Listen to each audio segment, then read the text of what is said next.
This is TWiT. Oculus announced the standalone Oculus Quest, formerly known as Project Santa Cruz, in their keynote today. Shipping next spring, $399 with touch controllers, 50-plus games at launch. Essentially, this is a high-end standalone VR headset. And if you're thinking like, well, why isn't the Oculus Go high-end? Well, it's not the screens. This actually has 4 headset-mounted cameras inside of it to do positional tracking, which is a pretty big deal. So it won't just be head turns. It'll be head turns, hand gestures, overall body movement. And one of the demos I really would like to see is they were apparently playing Gunfire Games' Dead and Buried, which is a sort of arena Wild West shootout where you can get a bunch of people in a room using their virtual blasters at each other. And apparently it'll actually map, if you're in like a living room and there's a couch, it'll map the couch into the game. This isn't the first time we've seen something like this, but apparently it's much, much easier to set up based on what I've heard from people that were there. Built-in speaker rig similar to the Oculus Go, which I found incredibly effective. Same display as the Oculus Go, which is like 16 by 1440 per eye, I believe, or is that total? I should double check. I was so sure of that just a few hours ago. But I'm very curious because they're promising 50-plus games at launch. You know, they're promising an excellent experience for $400. You know, and a standalone experience because my complaint about the Oculus Go is like, yeah, I can turn my head, yay. Not having sort of like six degrees of freedom was a little maddening on the Oculus Go. But it's looking really interesting. It's looking to ship in spring 2019. No mentions of battery life. No. So they didn't mention during the keynote what processor it was on. They have since confirmed that it's the Qualcomm Snapdragon 835 processor. Which actually brings up a couple of interesting points with it, right? So the Oculus Go, the one that's $199, or is it more than that? $299, $199? I think it's $199, right? Depending on the memory capacity you get, is powered by the Snapdragon 821. This is the 835.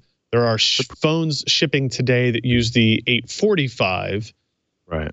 And we would expect them to announce the next generation Snapdragon part by the end of this year, like in the December timeframe, because that's kind of their pattern that they've been on for a little while. Which, you know, some of the statements made by the Oculus team on stage was that it would bring PC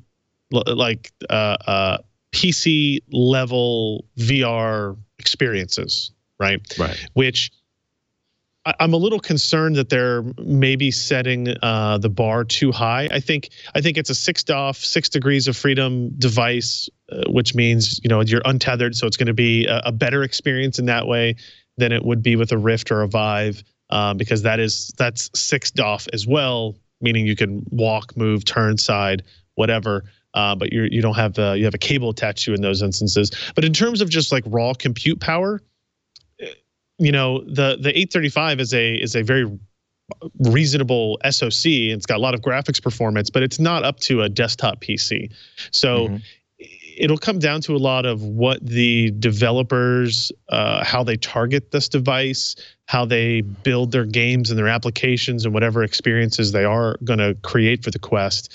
But I think setting up and saying that this is going to be better than what you get on a Rift, it might be a disservice to them at the end of the day. I mean, screen resolution, image quality, you know, that could actually be better on the Quest. It is a much newer device. They may have better sensors for tracking, but just in terms of raw horsepower, the Quest is going to struggle to keep up with any of the you know, minimum rated spec for Rift or Vive machines.